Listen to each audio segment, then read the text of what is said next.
Here we are, 17 years after the millennium, creeping toward a driverless future discussed elsewhere in this issue. Because will ask very little of us, only that we sit there and wait. After a few years of this, our driving skills are likely to atrophy like leg muscles in a cast.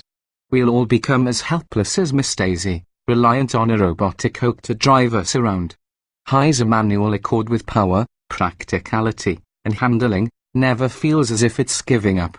Low's civic levels of road noise, it'd be nice to hear a bit more from the steering. Verdict a subtle nod that says Honda stands with us for at least a few more years. Except maybe that's not what's going to happen because we just hopped into the cabin of the redesigned 2018 Accord and there's a manual gearbox with a leather-wrapped knob between the seats. That shifter shouldn't be there, not this far into the driverless century. It's almost like finding out that Cadillac offered a hand-cranked starter in 1959. Of course that didn't happen, but if the robots win and the computer-driven car dominates mobility, this family sedan with a manual will certainly confuse the fossil record. This 2.0-litre is close-kin to the Civic Type R's. The Honda ethos of man maximum, machine minimum is felt in the roomy backseat. Naturally, we love it. Partially because a manual family sedan gives us hope that our enthusiasm might have a place in the future, but also because we've loved slamming Hondas into gear since the 1980s, and we'd like to continue doing so for at least a few more decades. Slick and precise, this 6-speed, available only on sport trims, provides a mechanical conduit between the car, the driver, and the 252 horsepower turbocharged 2.0-litre four-cylinder.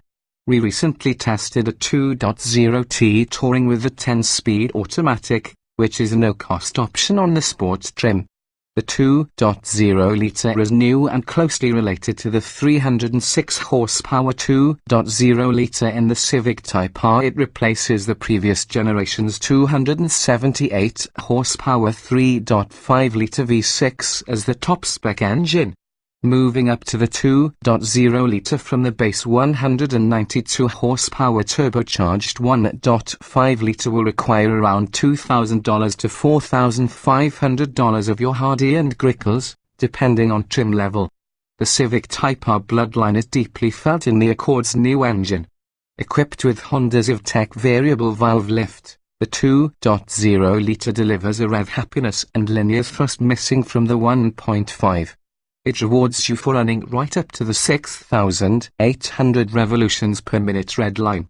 A hint of turbo lag is unmistakable, but it's a mere split second before the rush hits. In the Type R, the engine makes no attempt to fit in with polite society. Honda has wisely buried the engine's more prurient tendencies for family sedan use. At full throttle, the engine emits only 78 decibels. Compared with the Type R's 91 decibels of Van Diesel-inspired dialogue.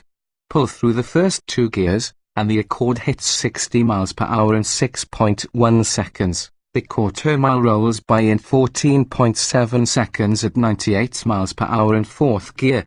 The last V6 Accord sedan, which came only with a 6-speed automatic and weighed 310 pounds more than this wiry 3,283 pound Accord, made it to 60 miles per hour in 5.8 seconds and to the quarter-mile mark in 14.4 seconds at 99 miles per hour. The turbo engine's rush of torque between 1,500 and 4,000 revolutions per minute gives the driver the impression that the new car is quicker than its measurements, but all that output will light up the front tires in first gear.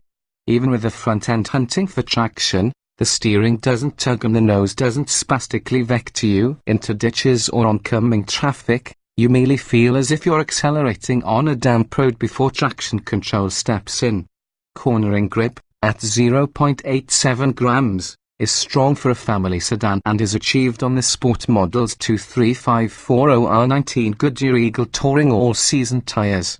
The Accord is easy to manage near the limit and remains composed, even if the steering efforts through the leather-wrap trim are a bit light and the electrically assisted gag ensures that its voice is largely muted.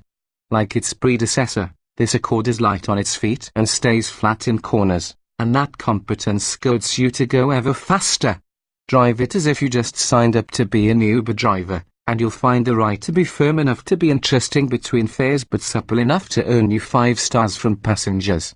The structure is solid, but this latest generation does not seem to have turned down the volume on road and tire noise.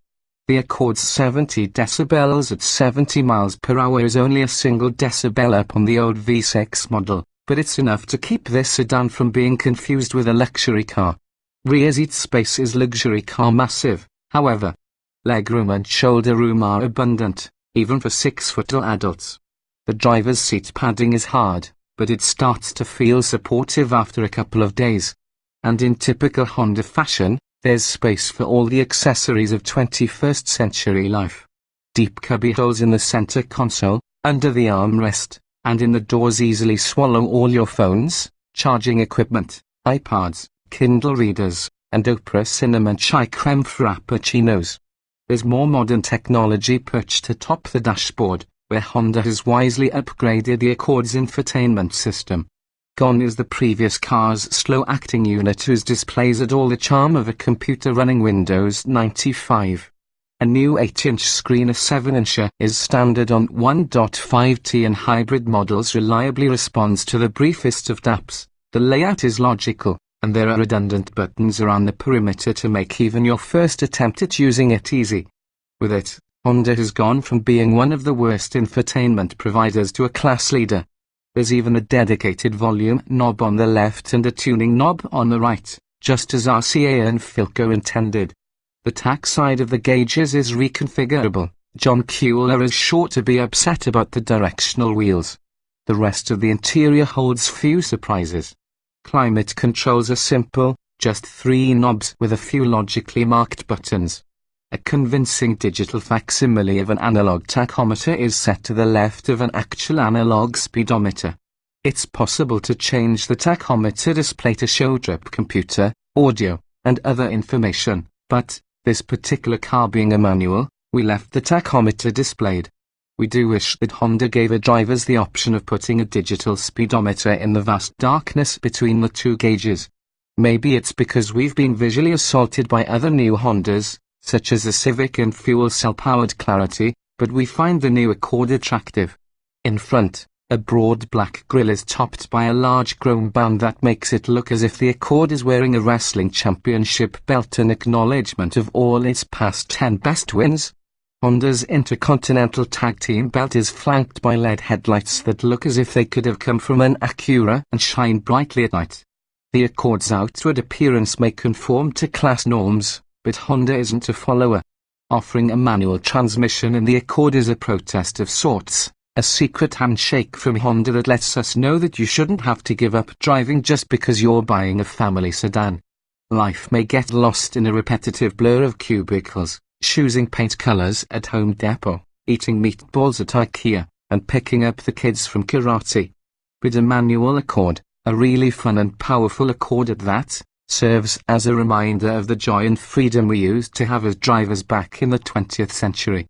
Call it an anachronism or an anomaly, but the stick shift belongs to us, those who love driving. We will not give up and let our left legs and right arms wither away. The manual transmission's therapy is as much mental as it is physical.